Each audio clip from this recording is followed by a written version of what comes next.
থানাতে খবর যায়, পাবলিক প্রথম দেখতে পায় দিঘিতে একটা মানুষেরই মাথা মনে হচ্ছে। আমরা দেখছি, পুলিশ তদন্ত করছে, ফরেন্সিক টিম আসবে, তদন্ত সাপেক্ষে দেখা যাবে।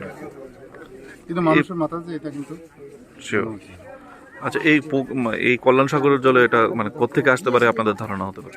আমাদের কোথাও জঙ্গল টঙ্গল থেকে বা কোনো জায়গা থেকে, পরিচিত জায়গা থেকে নিয়ে এখানে একটা কমন ভাইরাল লাগে মনে হইতেছে, এরকম কোনো কিছু উৎস আছে। আমার কাছে ভোর 5টা নাগাদ একটা ফোন যায় যে মাতারবাড়িতে দিঘিতে একটা মানুষের মাথার মতো লাগছে, যে ভাসতে আছে। তখন আমি সঙ্গে সঙ্গে আরকেপুর পিএস এবং ওমেন পিএস দুটাতে ইনফর্ম করি।